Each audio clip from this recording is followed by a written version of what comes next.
Everybody, my dear students and friends. आज हम लोग 12th बिहार बोर्ड के एग्जाम के लिए केमिस्ट्री का कुछ गेस करेंगे। उस गेस क्वेश्चन को आप स्टूडेंट लोग पढ़ लेंगे। हम समझते हैं बहुत सारा फायदा आपका हो जाएगा लॉन्ग के लिए, लॉन्ग हो या शॉर्ट क्वेश्चन के लिए। लेकिन ऑब्जेक्टिव के लिए तो है कि आपका कंसेप्ट क्लियर होना चाहिए। अब वो भी 50% लिखना रहता है तो क्वेश्चन का स्टैंडर्ड भी बहुत ज़्यादा हाई नहीं होता है। तो ऑब्जेक्टिव हम समझते हैं आप लोग कर सकते हैं, लेकिन लॉन्ग में कुछ क्वेश्चन हम गेस कर देते हैं। इसको आप एक बार देख जरूर लीजिएगा सरसरी निगाह से, या पढ़ लीजिएगा अच्छे से, क्योंकि आपको यहाँ से क्वेश्चन आने ही चाहिए। जैसे हम यहाँ पे लिखते हैं कुछ क्वेश्चन, कुछ टॉपिक जो कहिए आप। यहाँ पे पहला है, यहाँ पे एक्सट्रैक्शन। एक्सट्रैक्शन जिस जो मेटलर्जी आप कह सकते हैं, तो यहाँ पे extraction of copper, zinc, iron और एल्युमिनियम। इसको आप देख लेंगे तो इस चार में से कम एक आपको मिल ही जाएगा लॉन्ग क्वेश्चन में। आप इसको जरूर देख लेंगे एक्सट्रैक्शन से। अब इसी मेटलर्जी में आपको कुछ टॉपिक आते हैं, जैसे roasting, calcination, slag, flux, flotation method, ये सब। तो वो सबको भी आप देख लेंगे सरसरी निगाह से। ये हुआ एक्सट्रैक्शन से। फिर हम लोग चलते हैं पी ब्लॉक में। तो पी ब्लॉक से मैंने आप पढ़ लीजिएगा synthesis and reaction. Synthesis and reaction of HNO3, NH3 और H2SO4। इस तीन में से कोई एक आना चाहिए। अगर कोई एक पूछ दिया होगा तो आप उसको छोड़ भी सकते हैं, या देख लेंगे तो वो ऑब्जेक्टिव में भी आपको हेल्प कर सकता है। तो पी ब्लॉक से यहाँ से इस तीन में से एक क्वेश्चन लगभग आपको मिलेंगे। फिर इसके आप अदर क्वेश्चन के लिए आप पढ़ लीजिएगा इसका oxy acid of phosphorus, oxy acid of sulphur, oxy acid of chlorine. अब यहाँ पे ऑर्गेनिक हो या इनऑर्गेनिक हो, उसमें इंक्रीजिंग ऑर्डर होता है, इंक्रीजिंग और डिक्रीजिंग ऑर्डर। इंक्रीजिंग या डिक्रीजिंग ऑर्डर, इसमें आपको क्वेश्चन मिलेगा। आपको बॉइलिंग पॉइंट से मिल सकता है, एसिडिक नेचर के आधार पे मिल सकता है, बेसिक नेचर या स्ट्रेंथ, रिड्यूसिंग एजेंट नेचर,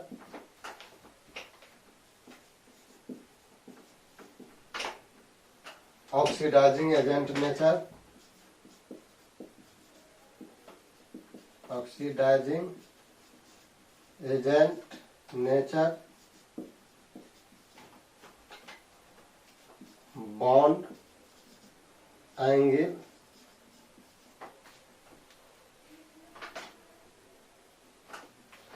इन सब के बेसिस पे भी आपको या ऑर्गेनिक या इनऑर्गेनिक कंपाउंड दे देगा। उसको कहेगा कि आप बॉइलिंग पॉइंट पे अरेंज कीजिए, या एसिडिक नेचर पे, या बेसिक पे, या रिड्यूसिंग एजेंट, या ऑक्सीडाइजिंग एजेंट, या बॉन्ड एंगल के बेसिस पे। कभी कभी आपको मेल्टिंग पॉइंट पे भी दे सकता है।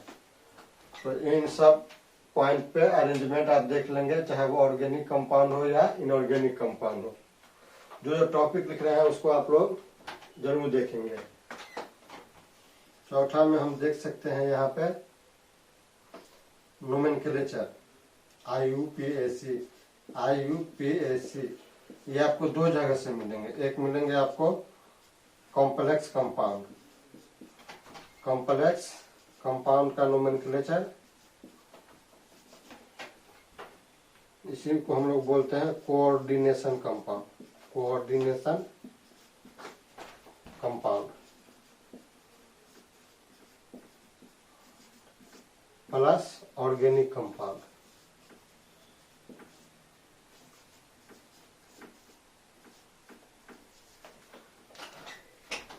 इनका आप IUPAC देख लेंगे, यहाँ से भी आपको शॉर्ट लॉन्ग या ऑब्जेक्टिव में क्वेश्चन आएंगे। इन सब से आपको कहीं ना कहीं किसी न किसी रूप में क्वेश्चन आपको मिलेंगे।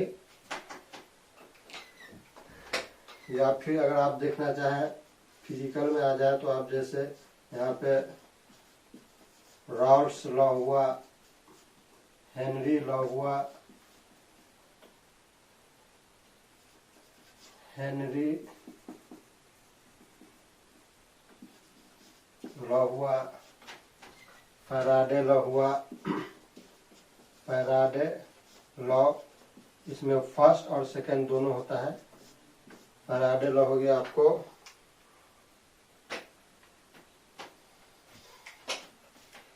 उसके बाद आप आ जाइए derivation and half life of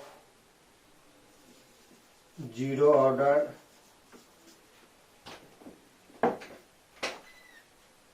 and first order reaction.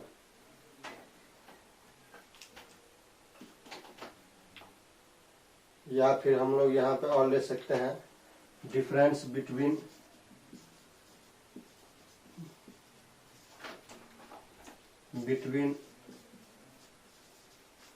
Schottky and Frenkel defect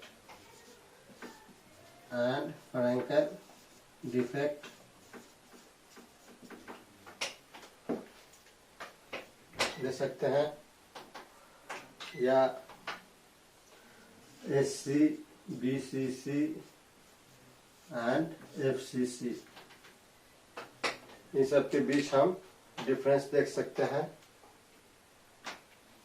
या फिर एलिवेशन इन बॉइलिंग पॉइंट या depression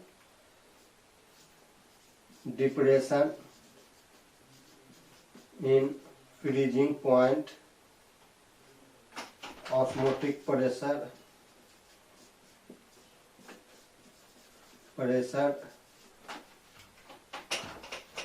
relative lowering of vapor pressure, lowering of vapor pressure,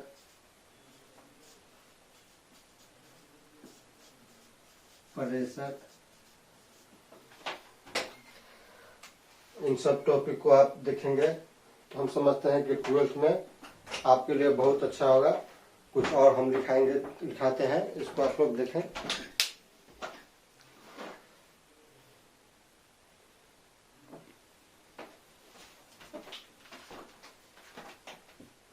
कुछ और टॉपिक हम लोग देख लेते हैं।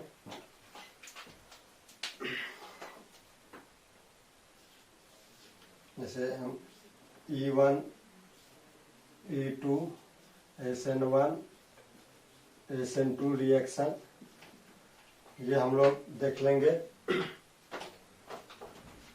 उसके बाद आता है नेम रिएक्शन, साथ में है नेम रिएक्शन। इसमें मेन नेम रिएक्शन आप लोग देख लेंगे, Wurtz reaction, Friedel Crafts reaction,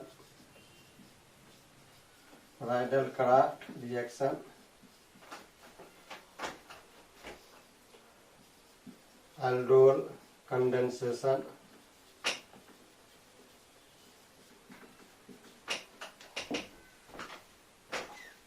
Cannizzaro reaction,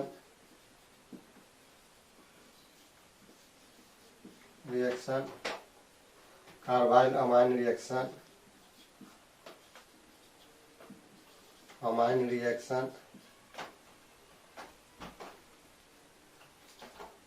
उसके बाद Wolff Kishner reaction, Kishner reaction,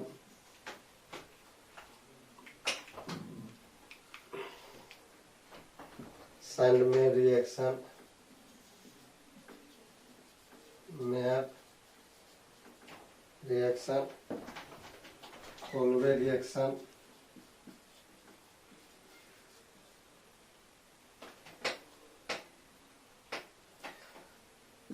इस नेम रिएक्शन को भी आप लोग पढ़ लेंगे। यहाँ से भी क्वेश्चन ऑब्जेक्टिव में या भाट पेन वैन में या कन्वर्सन में, इसमें और आप ले लीजिए भाट पेन वैन, भाट पेन वैन and conversion,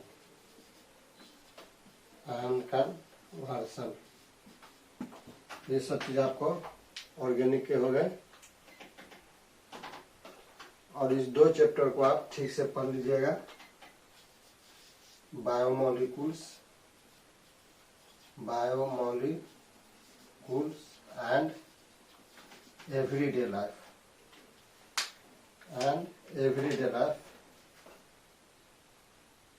as well as polymer, everyday life as well as polymers,